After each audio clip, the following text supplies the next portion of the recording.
الحمد لله نحمده ونستعينه ونستغفره ونؤمن به ونتوكل عليه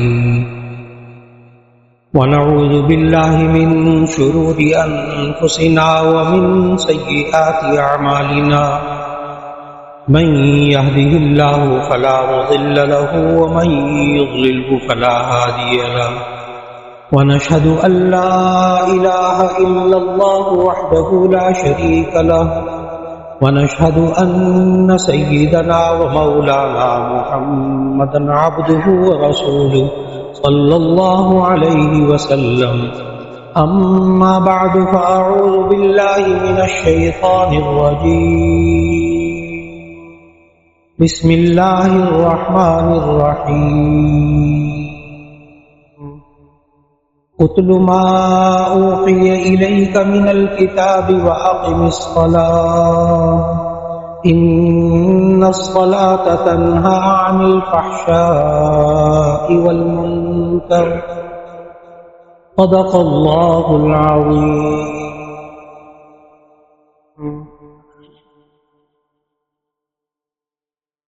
اللہ رب العزت نے آخری نبی حضرت محمد مصطفیٰ صلی اللہ علیہ وآلہ وسلم معراج کے موقع پر 3 چیزیں عطا فرمائی، جس کا ذکر صحیح مسلم حدیث کی کتاب میں موجود ہے کہ نبی کریم صلی اللہ علیہ وسلم نے ارشاد فرمایا کہ مجھے اللہ تعالیٰ نے معراج کے موقع پر جب سدرۃ المنتہا میں بلایا تو 3 چیزیں عطا فرمائی، اور یہ آیت پڑھی اذ یغشی السدرۃ ما یغشی، اس بیری کے درخت کو ڈھانپا ہوا تھا جس نے ڈھانپا ہوا. پھر فرمایا وہ جو 3 چیزیں ملی ان میں ایک اللہ رب العزت کا تحفہ تھا سورہ بقرہ کی آخری آیات، آمن الرسول بما انزل الیہ سے لے کر فانصرنا علی القوم الکافرین. ایک تو اللہ تعالیٰ نے یہ آیات عطا فرمائی، اور قرآن مجید کا مفسرین لکھتے ہیں صرف یہ سورہ بقرہ کا یہ آخری حصہ اور آخری آیات ہے جو اللہ نے اپنے پیارے محبوب صلی اللہ علیہ وسلم کو آسمانوں میں بلا کے دی. باقی پورا قرآن زمین پہ نازل ہے، اور یہ قرآن مجید کا حصہ اللہ نے 7 آسمانوں سے اوپر عطا فرمایا. دوسری چیز جو اللہ نے عطا فرمائی معراج کے موقع پر وہ تھی 50 نمازیں. لیکن پھر جب حضرت موسیٰ علیہ السلام سے ملاقات ہوتی تو مستند احادیث میں موجود کہ موسیٰ علیہ السلام نے کہا آپ کی امت یہ نمازیں 50 نہیں پڑھ سکتی، کم کرواتے رہے، آخر کار 5 نمازیں رہ گئی. اس پر پھر موسیٰ علیہ السلام نے کہا کہ آپ کی امت 5 نمازیں بھی نہیں پڑھ سکتی. نبی کریم صلی اللہ علیہ وسلم نے اس وقت بار بار آنا اور کم کروانا، اس پر یہ خیال ظاہر کیا اور پھر دوبارہ نہیں گئے. اس پر جامع ترمذی میں حدیث موجود ہے کہ جب نبی کریم صلی اللہ علیہ وسلم کے لیے 5 نمازوں کا اللہ نے طے فرمایا تو پھر ساتھ ہی جامع ترمذی میں یہ حدیث ہے کہ اللہ تعالیٰ نے فرمایا کہ ما یبدل القول لدی، اللہ اپنی بات نہیں بدلا کرتا، اس لیے آپ کی امت کو 50 نمازوں ہی کا ثواب ملتا ہے. پڑھیں گی یہ 5 لیکن ان کو ثواب 50 نمازوں کا ملتا ہے. پھر اللہ نے قرآن مجید میں ایک ایسی آیت نازل کر دی کہ پھر ہر عمل کا اللہ رب العزت نے 10 گنا ثواب عطا فرمانا شروع کر دیا. اور وہ یہ آیت تھی کہ من جاء بالحسنۃ فلہ 10 امثالها، کہ جو کوئی بندہ اب آئندہ ایک نیک کام کرے گا اس کو 10 نیکیوں کا ثواب ملے گا۔ یہ اب اللہ کا ضابطہ ہر نیکی کے لیے ہوگی، اور شروع یہاں سے ہوا کہ یہ بندہ 5 نمازیں پڑھے گا تو اس کو 50 نمازوں کا ثواب اللہ عطا کرتا ہے۔ 2 چیزیں ہو گئی، ایک سورہ بقرہ کی آخری آیات اللہ نے آسمانوں میں اپنے پاس بلا کر عطا فرمائی، ایک ہی 5 نمازوں کا تحفہ عطا فرمایا، اور ایک تیسری چیز نبی کریم صلی اللہ علیہ وسلم نے فرمائی جو صحیح مسلم کی حدیث میں ہے کہ اللہ تعالیٰ نے فرمایا کہ جو بندہ شرک سے بچتا رہے گا تو میں اس کے تمام گناہوں کو معاف کرتا ہوں، اگر وہ گناہ کبیرہ سے بچتا رہے۔ یہ 3 چیزیں ایسی ہیں، اللہ تعالیٰ ہمیں ان تینوں کی قدر کرنے کی توفیق عطا فرمائے۔ بس اوقات بعض کتابوں میں یہ جملہ بھی ملتا ہے، محدثین نے بھی اپنی کتابوں میں یہ جملہ لکھا کہ الصلاۃ معراج المؤمن، کہ نماز مومن کی معراج ہوتی ہے۔ لیکن محدثین نے بہت تحقیق سے یہ بات لکھی کہ یہ حدیث نہیں ہے، ارشاد نبوی نہیں ہے، کسی بھی حدیث کی کتاب میں سند کے ساتھ یہ ثابت نہیں ہے، اس لیے الصلاۃ معراج المؤمن کی نماز مومن کی معراج ہے، اسے محقق محدثین کے نزدیک حدیث ارشاد نبوی نہیں کہنا چاہیے۔ البتہ محدثین نے خود صاحب مرقات المفاتیح، بہت بڑے محدث، انہوں نے احادیث کی تشریح کرتے ہوئے لکھا جملہ کہ الصلاۃ معراج المؤمن من حیث انہ حالت التقرب الی اللہ تعالی، کہ مؤمن یہ اس کی معراج نماز میں ہے، اصل میں یہ اللہ کے ساتھ اتنا قریب ہو جاتا ہے، اور اللہ کے ساتھ نماز میں یہ مؤمن جو ہے بات چیت کرتا ہے، اس لیے اس کو نماز کو مؤمن کی معراج کہہ دیا گیا۔ چنانچہ حضرت علامہ شبیر احمد عثمانی رحمۃ اللہ علیہ نے نماز کا فلسفہ لکھا۔ فلسفہ کہتے ہیں کسی چیز کی حقیقت، فلسفے کا معنی حقیقت الشیء، کسی چیز کی حقیقت کیا ہوتی ہے۔ تو حضرت علامہ شبیر احمد عثمانی رحمۃ اللہ علیہ نے جنہوں نے تفسیر عثمانی بھی لکھی، انہوں نے بڑی تفصیل کے ساتھ نماز کا فلسفہ بتایا، اور اس سے پھر محدثین نے یہ جو جملہ فرمایا کہ صلاۃ معراج المؤمن کہ نماز مومن کی معراج ہے، یہ سمجھ میں آیا۔ اور ہمارے اس مسجد حسن کے خطیب اعلیٰ شیخ التفسیر والحدیث حضرت مولانا عبد الرحمن اشرفی صاحب رحمۃ اللہ علیہ بڑے مزے لے کر اس فلسفہ نماز کو بیان کیا، اور اس کے ساتھ ساتھ آپ نماز کا ترجمہ، جو بندہ اپنے ذہن میں نماز کا ترجمہ رکھی کہ جو کچھ اس نماز کے اندر یہ بندہ کہتا ہے، تو ایسی صورت میں یہ بندہ اپنے منہ سے کیا نکالتا ہے، کہتا کیا ہے۔ اگر صرف نماز کا ترجمہ انسان کے ذہن میں ہو، اور پھر فلسفہ نماز جو علامہ شبیر احمد عثمانی رحمۃ اللہ علیہ نے اس پر پوری کتاب لکھی، اس کتاب کا نام بھی یہی ہے فلسفہ نماز، تو پھر سمجھ میں آتا ہے کہ بندہ نماز میں کرتا کیا ہے۔ ایک اس کو ترجمہ آتا ہے، اور ایک اس کو ہر جو جملہ منہ سے نکالتا ہے اس کی حقیقت کا پتہ ہو، اور جو نماز کے اندر کرتا ہے، عمل کرتا ہے، اس کی حقیقت کا پتہ ہو، تو ایسی صورت میں پھر محدثین کی یہ بات بہت اچھی طرح سمجھ میں آتی ہے کہ نماز واقعی مومن کی معراج ہے۔ کہ معراج کے سفر میں اللہ تعالیٰ نے جس طرح اپنے نبی حضرت محمد مصطفیٰ صلی اللہ علیہ وسلم کو ایک پاکیزہ ماحول میں بالکل پاک صاف کر کے بلایا، بالکل اسی طرح یہ بھی اپنے بدن کو پاک کرتا ہے، کپڑوں کو پاک کرتا ہے، وضو کرتا ہے، غسل کرتا ہے اور اپنے بدن کو پاک کر کے یہ نماز کے لیے جاتا ہے۔ اور نماز کے لیے جب یہ انسان اللہ اکبر کہتا ہے تو یہ تکبیر تحریمہ سے لے کر اور سلام پھیرنے تک ایک ایک مرحلے کو انسان ذہن میں رکھے تو نماز پڑھنے کا لطف آتا ہے کہ نماز میں کرتا کیا ہے۔ کہ یہ اللہ اکبر کہتا ہے، اسے تکبیر تحریمہ کہتے ہیں۔ یہ انسان ابھی اللہ اکبر کہنے سے پہلے اس کے لیے بہت سی چیزیں حلال تھیں، لیکن اب اس کے لیے وہ چیزیں ممنوع ہو گئی، منع ہو گئی۔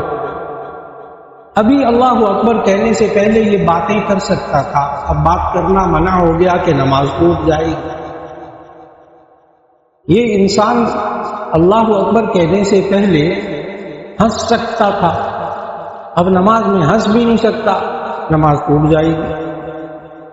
پہلے یہ کھا پی سکتا تھا، اب نماز کے اندر کھانا پینا بھی منع ہو گیا۔ پہلے یہ چل پھر سکتا تھا، اب نماز میں چلنا پھرنا بھی منع ہو گیا۔ پہلے یہ سلام کا جواب دیتا تھا، اب سلام کا جواب دینا بھی منع ہو گیا۔ ابھی میں نے مختصر سی فہرست بتائی ہے، اسی لیے اس کو محدثین کہتے ہیں کہ اللہ اکبر کہہ کر جب انسان ہاتھ باندھتا ہے تو تکبیر تحریمہ اس کو کہتے ہیں، اس لیے کہ ابھی کچھ دیر پہلے اس کے لیے بہت ساری چیزیں حلال تھیں، اللہ اکبر کہا تو اس کے لیے وہ ساری چیزیں ممنوع ہو گئی اور وہ حلال ہوں گی پھر سلام پھیرنے کے بعد۔ چنانچہ نبی کریم صلی اللہ علیہ وسلم نے فرمایا نماز کے بارے میں، تحریمها التکبیر و تحلیلها التسلیم، کہ نماز کے اندر حرام کرنے والی چیز اللہ اکبر کہنا ہے، وتحلیلها، اور اس نماز کے اندر حلال کرنے والی چیز السلام علیکم ورحمۃ اللہ کہنا ہے۔ کہ اللہ اکبر کہنے سے وہ چیزیں پہلے منع ہو گئی، وہ سارے بشری تقاضے سارے منع ہو گئے اور اب متوجہ ہے اللہ کی طرف۔ ہاں یہ نماز کے اندر وہ بولے گا جو اللہ کہے، بولے گا، لیکن جو اللہ کہے۔ پھر اللہ اکبر کہہ کر یہ بندہ ثنا پڑھتا ہے، ثنا کہتے ہیں تعریف، سبحانک اللہم و بحمدک۔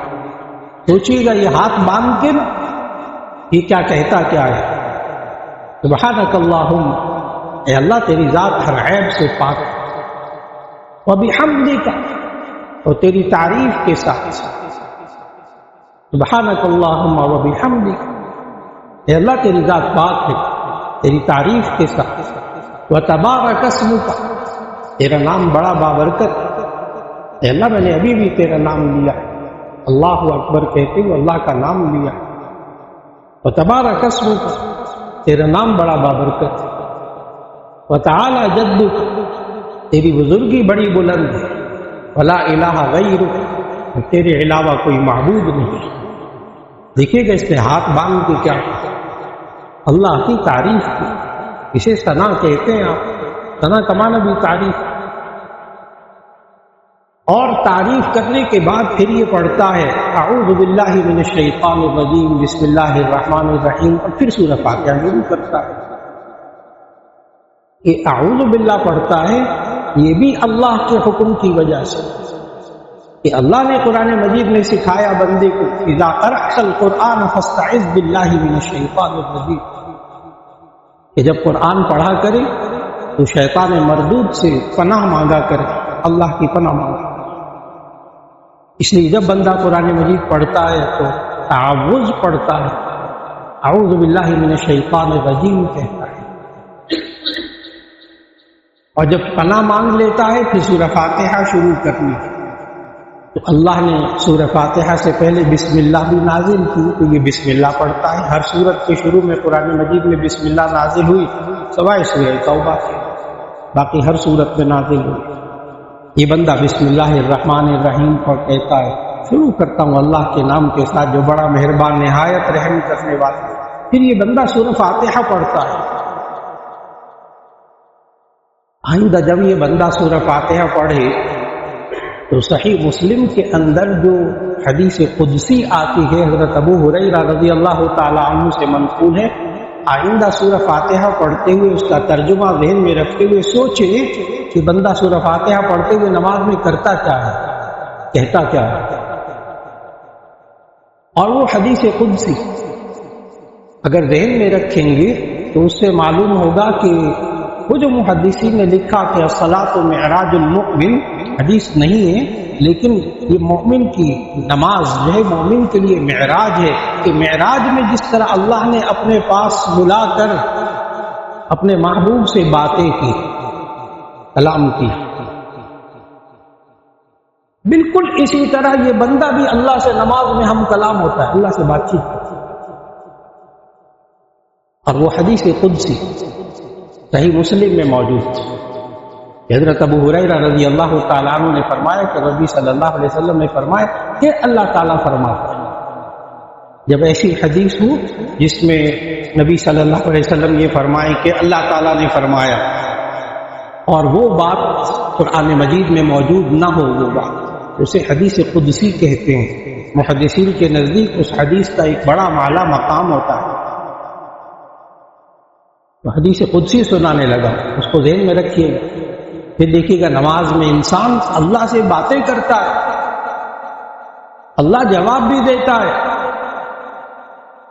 اس بندے کو ایمان رکھنا ہے نبی صلی اللہ علیہ وسلم کی اس بات پر۔ اس حدیث قدسی میں نبی صلی اللہ علیہ وسلم نے فرمایا کہ اللہ تعالیٰ فرماتا ہے جب بندہ یوں کہتا ہے الحمدللہ رب العالمین، تمام تعریفیں اس اللہ کے لیے جو تمام جہانوں کا پالنے والا ہے، تو اس صحیح مسلم کی حدیث میں ہے کہ جب بندہ کہتا ہے الحمدللہ رب العالمین، تو اس وقت اللہ کہتا ہے جواب میں حمدنی عبدی، میرے بندے نے میری تعریف کی۔ اب یہ بندے کو اللہ کا یہ جملہ سنائی دے یا نہ سنائی دے، سچے نبی صلی اللہ علیہ وسلم نے فرمایا کہ اللہ تعالیٰ فرماتا ہے جب بندہ الحمدللہ رب العالمین کہتا ہے نماز میں، تو میں آگے سے کہتا ہوں، اللہ کہتا ہے، میں آگے سے کہتا ہوں حمدنی عبدی، میرے بندے نے میری تعریف کی۔ دیکھیے گا آپ سورہ فاتحہ پڑھتے ہوئے الحمدللہ رب العالمین کہتے ہیں تو اللہ جواب میں کس طرح کیا کہتا ہے۔ پھر بندہ کہتا ہے الرحمن الرحیم، وہ بڑا مہربان نہایت رحم کرنے والا ہے۔ اس حدیث قدسی میں ہے کہ اللہ تعالیٰ کہتا ہے کہ میں اس کے جواب میں کہتا ہوں اثنا علی عبدی، میرے بندے نے میری تعریف کی۔ دیکھیے آپ نے یہ جملہ بولا، اللہ نے آگے کیا کہا، اثنا علی عبدی، میرے بندے نے میری تعریف کی۔ اور جب بندہ کہتا ہے مالک یوم الدین، کہ وہ روز جزا کا مالک ہے، وہ اللہ روز جزا کا مالک ہے، تو یہاں اس کے جواب میں مختلف روایات ہیں۔ ایک روایت میں ہے صحیح مسلم کی روایت میں مجدنی عبدی، میرے بندے نے میری بزرگی بیان کی، کہ وہ اللہ روز جزا کا مالک ہے، بدلے کے دن کا مالک ہے۔ مجدنی عبدی، میرے بندے نے میری بزرگی بیان کی۔ اور ایک روایت میں ہے فوّض عبدی، اس بندے نے اپنے آپ کو میرے سپرد کر دیا۔ یہ کہنے کے بعد پھر جب بندہ سورہ فاتحہ پڑھتا ہے نماز میں، یوں کہتا ہے ایاک نعبد و ایاک نستعین، ایاک نعبد، اے اللہ ہم خاص تیری ہی عبادت کرتے ہیں اور کسی کی عبادت نہیں۔ اس جملے کو بڑے غور سے سمجھنا ہے، ایاک نعبد و ایاک نستعین، اے اللہ ہم خاص تیری ہی عبادت کرتے ہیں۔ عبادت کا معنی ہے اپنی زندگی کے 24 گھنٹوں میں سے ایک ایک لمحہ اللہ کی بات مان کر چلنا، یہ ہے عبادت، بندگی۔ 24 گھنٹے ہر لمحہ اللہ کی بات مان کر چلنا، یہ ہے ایاک نعبد، اے اللہ ہم خاص تیری عبادت کرتے ہیں۔ پھر وہ اللہ کی بات مان کر چلے، تب ایاک نعبد کہنا درست ہوگا۔ اور ایاک نعبد کہہ کر مانے کسی اور کی، ایاک نعبد درست نہیں بولا اس نے۔ وہ تب ہے جبکہ اس کی 24 گھنٹے زندگی کے اعمال اللہ کے حکم کے مطابق۔ وَإِيَّاكَ نَسْتَعِينُ، اور خاص ہم تجھ ہی سے مدد مانگتے، خاص ہم تجھ ہی سے مدد مانگتے، پھر اللہ ہی سے مدد مانگتے، پھر اللہ کے علاوہ سے کسی سے مدد نہ مانگے۔ جب اللہ سے یہ معاہدہ کیا ہے کہ ہم تیری بات مان کر چلیں گے، تجھ ہی سے مدد مانگیں گے۔ جب نماز میں بندہ یوں کہتا ہے نا ایاک نعبد و ایاک نستعین، اب اس حدیث قدسی میں ہے کہ نبی صلی اللہ علیہ وسلم نے فرمایا کہ جب بندہ ایاک نعبد و ایاک نستعین پڑھتا ہے، اللہ آگے سے کہتا ہے ھذا ما بینی و بین عبدی، یہ آدھا میرا ہے آدھا میرے بندے کے درمیان، یہ معاہدہ ہے میرے اور میرے بندے کے۔ اللہ کہتا ہے یہ میرے اور میرے بندے کے درمیان اب یہ معاملہ ہے۔ اس نے کہا میں تیری ہی عبادت کروں، بس کسی اور کی بات نہیں مانوں، اور ایاک نستعین میں خاص تجھی سے مدد مانگوں گا، اب کسی اور سے مدد نہیں مانگوں گا، رازق اللہ کو سمجھوں گا۔ ایسی صورت میں اللہ کہتا ہے یہ میرے اور بندے کے درمیان اب یہ معاملہ ہے۔ پھر بندہ آگے کیا مانگتا ہے، دیکھیے گا اللہ سے ہم کلام کیسے ہوتا ہے بندہ نماز میں۔ یہ کہتا ہے اے اللہ میں تیری عبادت کروں گا، تجھی سے مانگوں گا، اور اس کے بعد بندہ مانگتا کیا ہے سورہ فاتحہ پڑھتے ہوئے نماز میں اللہ سے مانگتا کیا ہے؟ اہدنا الصراط المستقیم، اہدنا الصراط المستقیم، اے اللہ مجھے سیدھا راستہ دکھا۔ اور پھر ہمارے طلباء کی طرح قیامت کے دن یہ نہیں کرے گا، طلباء میں سے کسی کی ہم پکڑ کرتے نا کسی معاملے میں، وہ آگے سے کہتے استاد جی مجھے پتہ ہی نہیں تھا کہ یہ جامعہ کا اصول ہے، مجھے تو اس بات کا پتہ ہی نہیں تھا، چلو استاد بھی کہتے چلو پھر ٹھیک ہے آئندہ خیال کریں۔ قیامت کے دن یہ نہیں بندہ کہہ سکے گا مجھے نہیں پتا تھا سیدھا راستہ کیا ہوتا، کیوں؟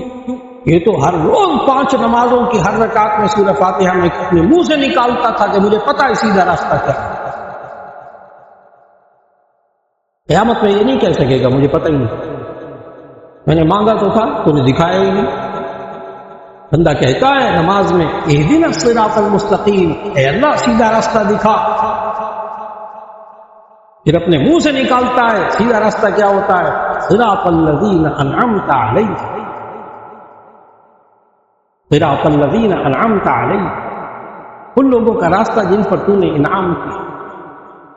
اب یہ بندہ نہیں کہہ سکے گا مجھے پتہ ہی نہیں تھا سیدھا راستہ کون سا ہوتا ہے، یہ تو ہر روز نماز میں منہ سے نکالتا تھا۔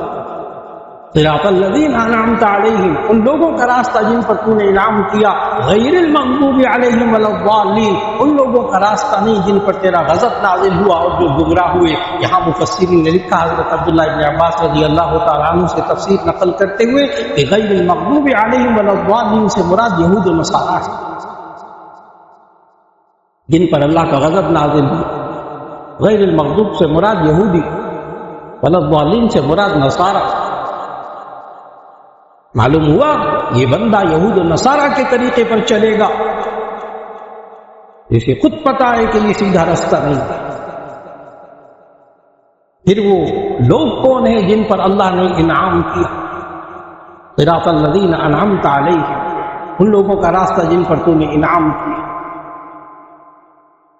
اللہ نے آگے پھر پورا قرآن مجید نازل کیا اور اس کو بتایا کہ کن پر اللہ نے انعام نازل کیا اور کن سے اللہ ناراض ہوا۔ پورے قرآن حکیم کے اندر سب کچھ یہی موجود ہے، سب کچھ یہی موجود ہے۔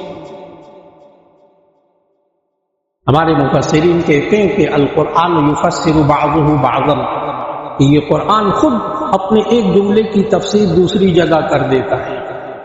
بہت سے مقامات میں ایسا ہوا قرآن مجید کہ ایک آیت میں اجمال ہے، بات سمجھ میں نہیں آ رہی، اللہ دوسری جگہ اس کی تفصیل کو بیان کرتا ہے۔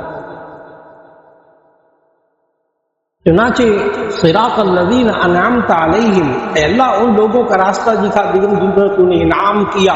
اللہ نے قرآن مجید میں ہمیں بتایا کہ اللہ کن لوگوں پر انعام کرتا ہے اور کن پر کیا، اور وہ آیت ہے جو اس آیت کی تفسیر کر رہی من یطع اللہ والرسول فاولئک مع الذین انعم اللہ علیہم من النبیین والصدیقین والشہداء والصالحین۔ اللہ نے بڑا کھول کر اس آیت میں بتایا کہ کن لوگوں پر اللہ انعام نازل کرتا رہا اور کرے گا. من یطع اللہ والرسول، جو اللہ اور اس کے رسول کی اطاعت کرتا ہے، اللہ اور اس کے رسول کی بات مان کر چلتا ہے، فاولئک مع الذین، وہ ان لوگوں کے ساتھ قیامت کے دن میں شمار ہوگا، انعم اللہ علیہم، جن پر اللہ نے انعام کیا. بھائی وہ لوگ من یطع اللہ والرسول فاولئک مع الذین انعم اللہ علیہم، جو لوگ اللہ اور اس کے رسول کی بات کو مان کر چلتے ہیں وہ ان لوگوں کے ساتھ قیامت کے دن شمار ہوں گے جن پر اللہ نے انعام کیا. من النبیین والصدیقین والشہداء والصالحین، ایسا اللہ نے کھول کر رکھی. وہ انبیاء ہیں جن پر اللہ نے انعام کیا. والصدیقین، وہ صدیقین ہیں جو اللہ اور اس کے رسول صلی اللہ علیہ وسلم کی باتوں کو آنکھیں بند کر کے ایمان لاتے تھے بے چون و چرا. والشہداء، اور اللہ نے شہداء پر انعام کیا. والصالحین، اور نیک لوگوں پر اللہ نے انعام کیا. لہذا اب صراط الذین انعمت علیہم بھی سمجھ میں آ گیا کہ کن لوگوں کا راستہ. تو اس صحیح مسلم کے حدیث قدسی میں پوری بات کہ جب بندہ الحمدللہ رب العالمین کہتا ہے تو اللہ آگے سے کہتا ہے حمدنی عبدی، میرے بندے نے میری تعریف کی. جب مالک یوم الرحمن الرحیم کہتا ہے تو اللہ کہتا ہے اثنا علی عبدی، میرے بندے نے میری تعریف کی ہے. دیکھیے گا نماز پڑھتے ہوئے اللہ سے آپ ہم کلام ہوتے. سمجھے کہ معراج کے موقع پر اللہ ہم کلام ہوا تھا اپنے نبی سے، اور یہ بندہ ہر نماز میں اللہ سے ہم کلام ہوتا ہے. اس حدیث قدسی کے مطابق یہ مالک یوم الدین کہتا ہے تو اللہ کہتا ہے مجدنی عبدی، میرے بندے نے میری بزرگی بیان کی ہے. جب ایاک نعبد و ایاک نستعین کہتا ہے تو اللہ کہتا ہے کہ میرے اور میرے بندے کے درمیان اب معاملہ ہے، اس نے صرف میری عبادت کرنی ہے اور یہ مجھ سے مدد مانگے گا اور میں اس کو دوں گا. اور پھر جب بندہ آگے یوں پڑھتا ہے نا اہدنا الصراط المستقیم، اے اللہ مجھے سیدھا راستہ دکھا. صراط الذین انعمت علیہم، ان لوگوں کا راستہ جن پر تو نے انعام کیا، ان لوگوں کا راستہ نہیں جن پر تیرا غضب نازل ہوا اور گمراہ ہوئے. مجھے وہ سیدھا راستہ دکھا. اس کے بعد اس حدیث قدسی میں ہے کہ اللہ تعالیٰ فرماتا ہے کہ اب میرے بندے نے جو مانگا میں اس کو دیتا ہوں، اور آئندہ بھی جو مانگے گا میں اس کو دیتا رہوں گا، کیونکہ اس نے کہا میں تجھی سے مدد مانگوں. لہٰذا آئندہ جب بندہ مانگے گا پھر بھی میں اس کو دوں گا. دیکھیے اللہ، ہم جب سورہ فاتحہ پڑھتے ہیں اللہ اس کا جواب دیتا ہے. حدیث قدسی سے ثابت. اس بندے نے ہدایت مانگی نماز کے اندر سورہ فاتحہ پڑھتے ہوئے، ہاتھ باندھ کے کھڑا ہوا، اللہ سے مانگا اہدنا الصراط المستقیم، اے اللہ مجھے سیدھا راستہ دکھا. اللہ نے پھر کیا سیدھا راستہ دکھایا. اب اس کے بعد سورہ فاتحہ پڑھنے کے بعد یہ انسان سورۃ البقرہ کی تلاوت شروع کر، اس کی تلاوت کیجیے گا. شروع الف لام میم ذالک الکتاب لا ریب فیہ ھدی للمتقین، یہ کتاب جس میں کوئی شک نہیں ہے، یہ پرہیزگاروں کے لیے ہدایت ہے. تھوڑا سا غور کیجیے گا. ابھی اس نے کیا مانگا اللہ سے؟ ابھی ہدایت مانگی، اے اللہ مجھے ہدایت دے دے سیدھے رستے کی. اللہ نے آگے پورا قرآن نازل کر دیا اس کی ہدایت کی. الف لام میم ذالک الکتاب لا ریب فیہ ھدی للمتقین. یہ انسان اس قرآن حکیم کی تلاوت کرے، اس کو سمجھے، اس کے مطابق عمل کرے اور یقین رکھے کہ اس نے سیدھا راستہ پا لیا اور وہ صراط مستقیم. اب اس نے سورہ فاتحہ بھی پڑھی، اس کے بعد یہ انسان قرآن حکیم کی تلاوت کرتا ہے نماز میں، اور تلاوت کرنے کے بعد پھر اللہ اکبر کہہ کر یہ انسان رکوع میں چلا جاتا ہے، اور رکوع میں جا کر کہتا ہے سبحان ربی العظیم، پاک ہے میرا پروردگار، میرا رب جو بڑی عظمت والا ہے. اور جب انسان سجدے میں جاتا ہے تو اس وقت کیا کہتا ہے؟ اس وقت کہتا ہے سبحان ربی الاعلی. علامہ شبیر احمد عثمانی رحمۃ اللہ علیہ وہ فلسفہ نماز اپنی کتاب میں لکھتے ہیں کہ اس کی حکمت کہ رکوع میں کہتا ہے بندہ سبحان ربی العظیم اور سجدے میں کہتا ہے سبحان ربی الاعلی. یہ تسبیحات پڑھنا سنت ہے. اور اگر عدل بدل بھی ہو جائیں، رکوع میں کہہ دیا سبحان ربی الاعلی اور سجدے میں کہہ دیا سبحان ربی العظیم، تو نماز ہو جاتی ہے، نماز ہو جاتی ہے. لیکن نبی صلی اللہ علیہ وسلم نے جو طریقہ سکھایا وہ یہ کہ جب رکوع میں جائے تو سبحان ربی العظیم کہے، اور جب سجدے میں جائے تو سبحان ربی الاعلی کہے. یہ نبی صلی اللہ علیہ وسلم نے سکھایا. تو علامہ شبیر احمد اسماعیلی رحمۃ اللہ علیہ وہ لکھتے ہیں وہاں پہ کہ دراصل یہ جب انسان کسی کے آگے جھک جاتا ہے نا، جھک جاتا ہے، یہ ذلت کی حالت ہوتی ہے. جب کسی کوئی انسان کسی کے سامنے جھکتا ہے تو اس کی ذلت کی حالت ہوتی ہے. اور ذلت کی جو ضد ہے نا، اپوزٹ، اس کا الٹ، وہ ہے عظمت. ذلت کی ضد عظمت.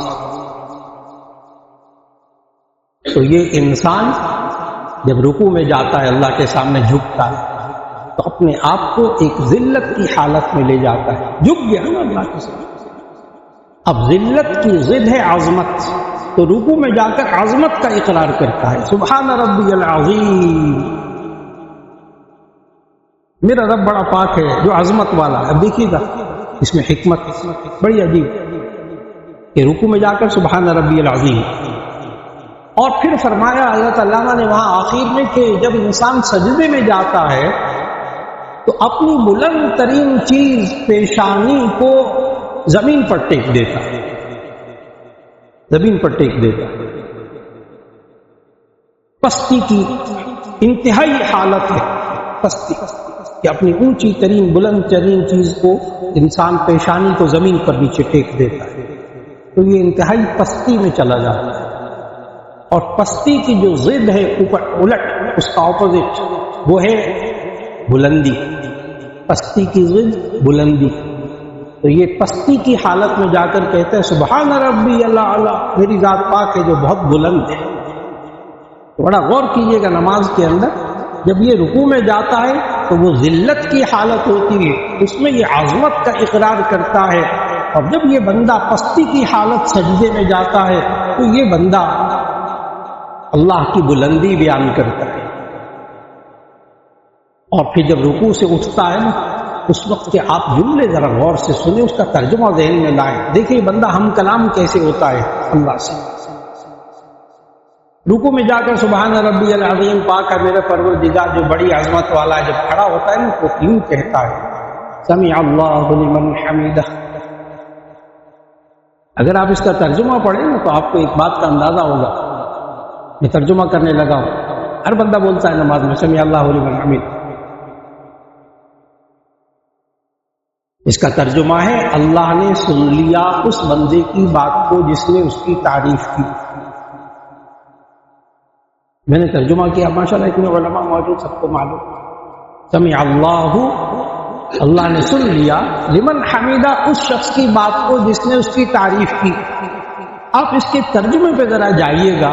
یہ بندہ جو لفظ بول رہا ہے سمع اللہ لمن حمیدہ، یہ جملہ اللہ کو بولنا چاہیے، بندے کو بولنا چاہیے؟ سوچیے گا تھوڑا سا. سمع اللہ لمن حمیدہ، اللہ نے سن لیا اس بندے کی تعریف کو جس نے اس کی تعریف کی. یہ جملہ کس کو بولنا چاہیے تھا؟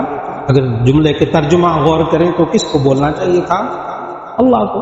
ابھی اللہ نے سن لیا اس بندے کی تعریف کو جس نے اس کی تعریف کی، لیکن وہ اللہ اس جملے کو بندے کی زبان سے نکلوا رہا، بندے کی زبان سے نکلوا رہا. اب ذرا غور کریں، امام کہتا ہے سمع اللہ لمن حمیدہ، پیچھے مقتدی پتہ کیا کہتے ہیں؟ ربنا لک الحمد، ربنا لک الحمد. امام کہتا ہے اور امام کے منہ سے اللہ وہ جملہ نکلواتا ہے جو اللہ نے بولنا. دیکھیں کیسے ہم کلامی کرتا ہے نماز کا. سمع اللہ لمن حمد، اللہ نے سن لیا اس بندے کی تعریف کو جس نے تعریف کی. اور پھر مقتدی آگے سے شکریہ ادا کرتے، ربنا لک الحمد، اے ہمارے رب تمام تعریفیں تیرے لیے، تیرا شکر ہے تو نے ہماری بات سن لی. اور اس پر وہ شکر کے طور پر سجدے میں چلا جاتا، اللہ اکبر کہہ کر ایک رکعت پوری ہو گئی، پھر تشہد میں بیٹھتا ہے، تشہد میں بیٹھتا ہے، بڑے ادب سے بیٹھتا ہے، اور بڑے ادب سے بیٹھ کر پتہ تشہد میں کیا کیا بولتا ہے، کہتا ہے التحیات للہ والصلوات والطیبات، التحیات للہ، تمام قولی عبادتیں، اللہ میں زبان سے جو کچھ بولتا ہوں، قرآن پڑھتا ہوں، یہ تسبیحات کرتا ہوں، یہ بھی سورہ فاتحہ پڑھی، یہ قرآن مجید پڑھا، التحیات للہ، تمام قولی عبادتیں اللہ کے لیے، والصلوات، بدنی عبادتیں بھی اللہ تیرے لیے، والطیبات، اور جو مالی عبادتیں کرتا ہوں اللہ وہ بھی تیرے لیے۔ دیکھیے گا تحیات میں کہتا کیا ہے، اور پھر بندہ جب تحیات میں بیٹھ کر یوں کہتا تحیات للہ والصلوات والطیبات، پھر کہتا ہے السلام علیک ایھا النبی ورحمۃ اللہ وبرکاتہ، یہ بندہ کہتا کیوں ہے؟ دراصل سورہ احزاب میں اللہ تعالیٰ نے یہ حکم دیا اور بتایا ان اللہ وملائکتہ یصلون علی النبی یا ایھا الذین آمنوا صلوا علیہ وسلموا تسلیما، ان اللہ وملائکتہ یصلون علی النبی، بے شک اللہ اور اس کے فرشتے نبی صلی اللہ علیہ وسلم پر صلاۃ بھیجتے ہیں، یا ایھا الذین آمنوا صلوا علیہ وسلموا تسلیما، اے ایمان والو تم بھی اللہ کے نبی صلی اللہ علیہ وسلم پر صلاۃ و سلام بھیجو۔ اب اس حکم کو پورا کرنے کے لیے یہ بندہ صلاۃ و سلام بھیجتا ہے، یوں کہتا تحیات میں بیٹھ کر السلام علیک ایھا النبی ورحمۃ اللہ وبرکاتہ، السلام علینا وعلی عباد اللہ الصالحین، اشہد ان لا الہ الا اللہ واشہد ان محمدا عبدہ ورسولہ، گواہی دیتا اللہ کے سوا کوئی عبادت کا لائق نہیں، محمد صلی اللہ علیہ وسلم اللہ کے بندے اور اس کے رسول ہیں۔ تحیات مکمل ہو جاتی ہے، پھر اس کے بعد یہ بندہ درود شریف پڑھتا ہے، اور جب یہ آیت نازل ہوئی ان اللہ وملائکتہ یصلون علی النبی یا ایھا الذین آمنوا صلوا علیہ وسلموا تسلیما، کہ ایمان والو تم بھی نبی صلی اللہ علیہ وسلم پر صلاۃ و سلام بھیجا کرو۔ تو اس وقت صحابہ نے پوچھا نبی صلی اللہ علیہ وسلم سے، جامع ترمذی کی حدیث، بخاری شریف کی حدیث، صحیح مسلم میں موجود یہ والی حدیث، کہ صحابہ نے پوچھا یا رسول اللہ صلی اللہ علیہ وسلم ہمیں یہ تو معلوم ہے کہ ہم آپ پر سلام کیسے بھیجیں، یہ صلاۃ کیسے بھیجیں، کیونکہ صلاۃ کا معنی دعا، ہم آپ پر یہ دعا کیسے بھیجیں، صلاۃ کیسے بھیجیں، سلام کیسے معلوم تھا؟ وہ یہ تشہد، تشہد میں ہم نبی صلی اللہ علیہ وسلم پر سلام بھیجتے ہیں، السلام علیک ایھا النبی ورحمۃ اللہ وبرکاتہ۔ سوچا کہ یہ نماز کے آخر میں بیٹھ کر کیا کرتے ہیں، نبی صلی اللہ علیہ وسلم پر صلاۃ و سلام بھیجتے ہیں، ہر نماز یہ انسان نبی صلی اللہ علیہ وسلم پر سلام بھیجتا ہے۔ تو صحابہ نے پوچھا کہ ہمیں سلام تو معلوم ہے، یہ صلاۃ ہم کیسے بھیجیں؟ تو نبی صلی اللہ علیہ وسلم نے فرمایا تم اس طرح صلاۃ بھیجا کرو، اللہم صلی علی محمد وعلی آل محمد کما صلیت علی ابراہیم وعلی آل ابراہیم انک حمید مجید، اللہم بارک علی محمد وعلی آل محمد کما بارکت علی ابراہیم وعلی آل ابراہیم انک حمید مجید۔ تو نبی صلی اللہ علیہ وسلم نے صلاۃ کے یہ خود کلمات سکھائے اس آیت کے نازل ہونے کے بعد۔ یہ ہے اس درود شریف کی اہمیت جو بندہ نماز میں پڑھتا ہے، کہ یہ کلمات خود نبی صلی اللہ علیہ وسلم نے سکھائے ہیں، اس سے زیادہ مستند اور کلمات کون سے ہوں گے؟ اور پھر اس کے بعد بندہ دعا مانگتا ہے، ربنا رب اجعلنی مقیم الصلاۃ، کوئی بھی مسنون دعا مانگ سکتے ہیں، قرآن مجید کی دعا مانگ سکتے ہیں۔ آپ جو دعا مانگتے ہیں وہ کیا کہتے ہیں؟ رب اجعلنی مقیم الصلاۃ، اے اللہ مجھے نماز پابندی سے پڑھنے والا بنا دے۔ اب تو آج تو پڑھی ہے میں نے، آئندہ بھی پابندی سے پڑھنے والا بنا، ومن ذریتی، میری اولاد کو بھی بنا، ربنا وتقبل دعا، اے اللہ میری دعائیں بھی قبول فرما۔ تو پتہ ہے کیا دعا مانگتا ہے آگے؟ ہر نماز میں بندہ دعا مانگتا ہے، ہاں کاش کہ ہر نمازی کو نماز کا ترجمہ آ جائے، تب اس کو پتہ چلے میں کرتا کیا ہوں، کہتا کیا۔ آگے کہتا ہے ربنا اغفر لی ولوالدی وللمؤمنین یوم یقوم الحساب، اے اللہ میری بھی مغفرت فرما، میرے ماں باپ کی بھی مغفرت فرما، تمام ایمان والوں کی مغفرت فرما جب حساب کا دن ہونے لگے گا۔ بہت سے نوجوان کبھی کبھی سوال کرتے کہتے ہیں مولانا کیا ہم زندگی میں بھی ماں باپ کی مغفرت کی دعا کر سکتے ہیں؟ مرنے کے بعد تو سارے ہی کرتے ہیں. کیا ہم زندگی میں بھی ماں باپ کی مغفرت کی دعا کر سکتے ہیں؟ تو اس کا جواب عرض کر دیا کرتا ہوں کہ آپ کو ہر نماز میں اپنے زندہ ماں باپ کے لیے مغفرت کی دعا کریں.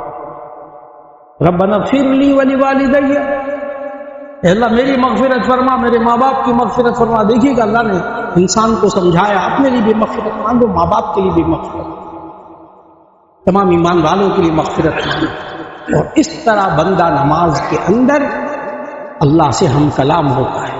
اب سمجھ میں آتا ہے بندہ نماز پڑھتا ہے تو کرتا کیا ہے، اللہ سے ہم کلام ہوتا ہے.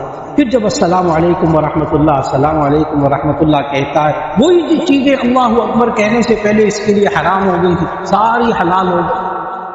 اللہ رب العزت ہمیں اس نماز کو خوب سمجھنے کی توفیق عطا فرمائے کہ یہ نماز معراج کا ایک تحفہ ہے، اور مومن کی بھی نماز میں معراج کی کیفیت ہوتی ہے. جس طرح آقا دو عالم صلی اللہ علیہ وسلم نے اپنے رب کے حضور پیش ہو کر اپنے رب سے ہم کلامی کی ایک بڑی سعادت حاصل کی تھی، یہ مومن بندہ تو ہر نماز میں اللہ سے ہم کلام ہوتا ہے. کاش اس نماز کا مطلب سمجھ میں آ جائے، کرتے کیا. اللہ رب العزت ہمیں بھی ہمارے نئی نسلوں کو بھی اللہ پابندی سے نماز پڑھنے کی توفیق عطا فرما دے. دعا فرما لیجیے گا. الحمدللہ رب العالمین. اللہم صلی علی سیدنا و مولا محمد وعلی آل سیدنا و مولانا محمد وبارک وسلم. ربنا آتنا فی الدنیا حسنۃ وفی الآخرۃ حسنۃ وقنا عذاب النار. یا اللہ ہمارے گناہوں کو معاف فرما، ہماری لغزشوں کو معاف فرما. یا اللہ جتنے بھی حاضرین موجود ہیں، یا اللہ دلوں میں دعائیں ہیں، ایک ایک کی دعا کو یا اللہ قبول فرما. یا اللہ کسی کو محروم نہ فرما. اور خاص طور پر حضرت مولانا فضل الرحیم صاحب دامت برکاتہ نے دعا کی درخواست کی ہے کہ ہمارے ڈاکٹر انعام صاحب جامعہ کی شورا کے غالباً ممبر بھی تھے، ہمارے خاندان کے بہت ہی محبوب تھے. ان کے اہلیہ کا نماز جنازہ ابھی جمعے کے بعد پڑھا جائے گا. ان کی مغفرت کے لیے بھی دعا فرما دیں. اللہ تعالیٰ ان کی مغفرت فرمائے، ان کے درجات بلند فرمائے، پسماندگان کو صبر جمیل عطا فرمائے. اور آپ سے بھی التماس ہے کہ سلام پھیرنے کے بعد دعا کے فوراً بعد بھی نماز جنازہ پڑھا جائے گا. آپ سب حضرات اس میں شرکت فرمائیے گا. یا اللہ ہم سب کو فکر آخرت نصیب فرما. اور یا اللہ جو ہم نمازیں پڑھتے ہیں اس کو سمجھ کر پڑھنے کی توفیق عطا فرما، نمازوں کی قدر کرنے کی توفیق عطا فرما. اور پھر یا اللہ نمازیں قبول بھی فرما لے. وصلی اللہ تعالی علی خیر خلقہ محمد وآلہ واصحابہ اجمعین برحمتک یا ارحم الراحمین.